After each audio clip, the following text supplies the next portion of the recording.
Keith Moon, a name synonymous with explosive performances, frenetic drumming, and a life lived without limits. Dubbed the greatest drummer of The Who, he redefined the concept of a rock star musician. However, behind the wild tales and glittering fame, Keith Moon's life was far more complex than commonly told. It wasn't just a string of wild parties or outrageous antics. It was a story holding hidden depths, few new internal struggles and fateful choices that created a contradictory legend. The shocking tales of exploding toilets and Moon's hotel bands raise a deeper question about his tragic death and what caused it. What truly shaped Keith Moon, and what secrets still lie buried within that short but tumultuous life. The man behind the mask. Keith Moon was born in Wembley, London, into an ordinary family, but from a young age signs of an unrestrainable spirit quickly emerged.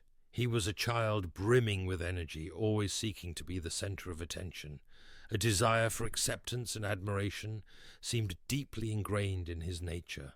As a child, Mooney showed a natural talent for drumming, but more importantly, an intense enthusiasm and unconventional approach to music. His relationship with his family, though not overly turbulent, didn't entirely provide him with the emotional stability a child needs. This early freedom likely contributed to the formation of an impulsive personality, always wanting to push boundaries. As The Who swept through the rock music scene, Keith Moon's reputation rose like a storm. He wasn't just a drummer, he was a born performer, a stage maniac, always turning every gig into an unpredictable spectacle. The pressure to maintain this madman image for the public fans and even the band itself was immense. Every time he stepped on stage, Keith didn't just play music, he performed a role he himself had created, the role of a reckless, limitless individual. However, the pinnacle of this madness, and the event that permanently shaped Keith Moon's image, has to be his infamous performance on the Smothers Brothers Comedy Hour in 1967. The Who was invited to perform My Generation, and as usual they planned to destroy their instruments at the end of the show. But Keith Moon had a far more creative idea. Secretly, and without informing Pete Townshend or anyone else in the band, Mooney crammed many times the planned amount of explosives into his bass drum. When the song ended, the real explosion occurred. A terrifying blast ripped through the stage. Dense white smoke enveloped everything, leaving the audience and even the film crew utterly stunned. Not only that, the explosion was so powerful that it injured several people.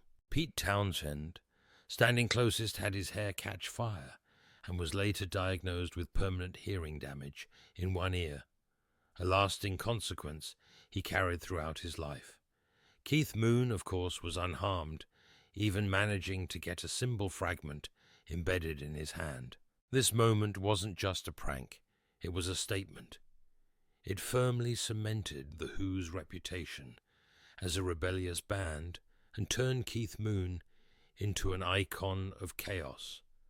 But behind that performance, it also revealed a more terrifying aspect of Mooney, a recklessness bordering on self-destruction, with no regard for the consequences for himself or those around him. It was a clear manifestation of someone who always lived on the edge, constantly seeking thrills and pushing every boundary, no matter the cost. This event became a legend, but also an early warning about the unstable and potentially tragic nature of the man. Keith's relationship with the members of The Who was also very complex. He loved them, considered them family, and their stage chemistry was undeniable. Pete Townshend and Roger Daltrey once described Keith as an oversized child who needed protection, but they also frequently dealt with the troubles he caused. John Entwistle, Mooney's closest friend, was often the only one who could understand and tolerate his antics. However, this relentless madness also created rifts, simmering conflicts within the band, as Mooney increasingly delved deeper into a self-destructive lifestyle.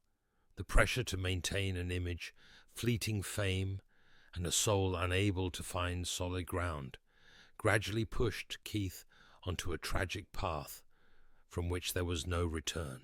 Tragic undercurrents, the cost of recklessness. If Keith Moon's outward persona was a non-stop performance, his inner world was a tragic battleground where the pressures of fame and a dissolute lifestyle wreaked havoc upon him.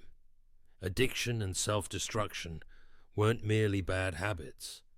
They were tools Mooney used to cope, or rather to escape from reality. Keith Moon's abuse of alcohol and drugs is a chilling tale.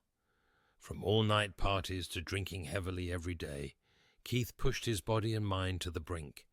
He didn't just drink for fun. He drank to silence the inner voices, to mask the deep loneliness and insecurity that fame couldn't fill. Drugs, particularly tranquilizers and other stimulants, also became an indispensable part of his life, creating a vicious cycle of dependence and debilitation.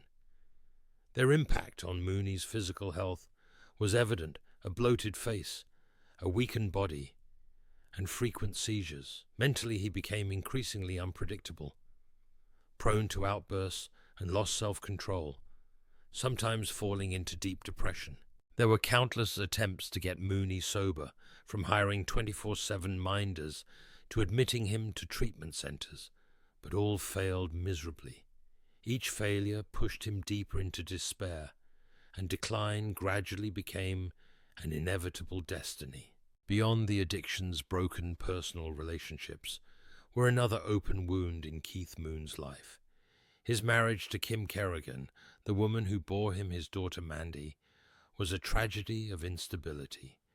Kim loved Keith, but couldn't endure his wild lifestyle, his drunken binges, and his irresponsibility. Constant arguments, breakups, and reconciliations eroded their affection, eventually leading to a painful separation. Mooney adored his daughter Mandy, but he was incapable of being a stable father. His fear of intimacy, his anxiety about being tied down, coupled with his itinerant lifestyle, prevented him from building a true home. After Kim, Keith had several other romantic relationships, but all were brief and failed to bring him peace. Loneliness, though always masked by antics and noisy gatherings, remained a haunting specter for him. He craved love and acceptance, yet he self-destructed every opportunity to gain them, creating a persistent internal contradiction. Perhaps the greatest tragedy and one of the darkest mysteries in Keith Moon's life was the tragic death of Neil Boland in 1970. The incident occurred during a chaotic evening at a pub in Hatfield, England. Keith and his friends were partying when a group of local skinheads began causing trouble. The situation escalated, and as Mooney got into his Bentley to leave, a crowd surrounded the car. In an attempt to escape the aggressive mob, Keith or his driver accidentally ran over Neil Boland, his personal bodyguard, killing him instantly. This tragedy shocked public opinion and left a tremendous psychological burden on Keith Moon. Although he was not convicted of murder, the death was ruled an accident. Guilt and obsession haunted him until the end of his life. This incident further deepened Mooney's psychological instability. He began drinking more, became more withdrawn in private moments, and his antics seemed to take on an increasingly desperate manic quality. It was an indelible mark, reminding him of life's fragility and the terrible consequences of uncontrolled actions. This event was a turning point, marking the beginning of a relentless decline, when Keith Moon's light began to flicker more weakly than ever. He was torn between the image of a fearless madman and a man haunted by the tragedy he had inadvertently caused, leading to increasingly erratic and self-destructive behavior. Unanswered mysteries and conspiracy theories. Keith Moon's death on September 1978, at the age of 32, was not just a tragic end, but also the beginning of a new chapter of mysteries and conspiracy theories.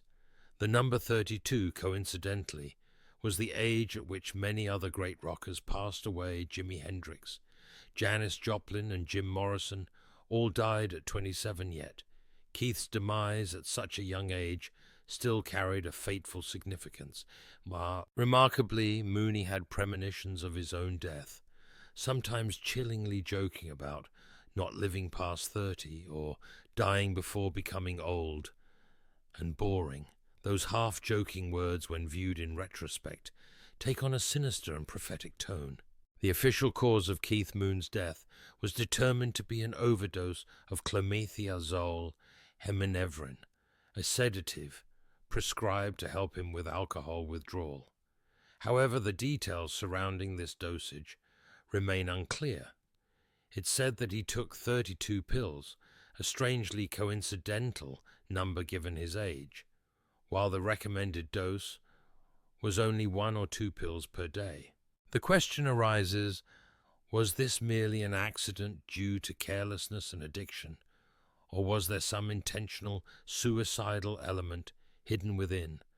Or perhaps the medication dosage was not as strictly controlled as it should have been. This timely death, occurring while he was trying to turn his life around, left a vast void for speculation. Delving deeper into Keith Moon's personality, one always wonders, was he a sad clown, or someone who deliberately dramatized his life? Was the madness he displayed a facade to cope with deeper issues, like depression, loneliness, or self-insecurity? Although his public image was of a man constantly exploding and causing trouble, those close to him spoke of moments when Keith Moon was entirely different, an intelligent, sensitive man capable of listening and empathizing. He could abruptly switch from extreme euphoria to quiet introspection. The contrast between his destroyer persona on stage and an internally scarred soul, craving love and peace, created a great mystery about his true self. Was the outward chaos merely a screen to distract himself and those around him from true pain? Was he using antics to divert attention from deeper suffering? After Keith Moon's death, his legacy extended beyond music and crazy anecdotes. Haunting stories and rumors began to circulate, adding to the complexity of the Keith Moon legend. People spoke of instances where loved ones felt his presence, or strange occurrences after his death. The haunting memory of Mooney's passing persisted in the minds of his friends, especially Pete Townshend and Roger Daltrey, who had witnessed his decline. There's even an unofficial curse theory about the Who members, with the early deaths of Keith Moon and then John Entwistle. Also at 57, people wonder if some cruel fate haunted this band, who defined the wildness and recklessness of rock music. Was the price of fame and a life lived beyond limits an invisible curse slowly claiming their brightest stars? These mysteries, though lacking scientific proof, continue to exist in the minds of fans and connoisseurs, making Keith Moon's story more complex and haunting than ever before, transforming him from a person into an icon, a ghost that ceaselessly haunts rock culture. The enduring tragic legend. Keith Moon's story is not merely a hymn to a great drummer, it is an epic tragedy about the life of a deeply contradictory man. He was more than a stage vandal. He was a complex soul, exceptionally talented, yet deeply wounded, a heart that yearned for love, yet self-destructed everything it touched. From the driving, energetic drum beats to his self-destructive antics off stage, Keith Moon's life was a continuous performance where the line between art and tragedy gradually blurred. His story leaves profound lessons about the cost of fame and a reckless lifestyle. It is a harsh reminder of the danger when a person fails to find emotional anchors and plunges into the spiral of addiction to escape reality. At the same time, it urges us to view different individuals with deeper insight and empathy rather than judging them solely by their outward actions. Behind the facade of the madman often lies unspoken pain and inexplicable loneliness that only those closest can perceive. Though long gone, Keith Moon's legacy remains undimmed. His place in music history is cemented as one of the most influential drummers of all time, who redefined the concept of rhythm and energy in rock music. However, now his story is viewed with a more nuanced and empathetic understanding. We remember Mooney, not only for his destructive antics or explosive drum solos, but also for his personal tragedies, his internal struggles, and his haunting death. Keith Moon will forever be a tragic legend, a brilliant star that burned too quickly, but left behind a dazzling light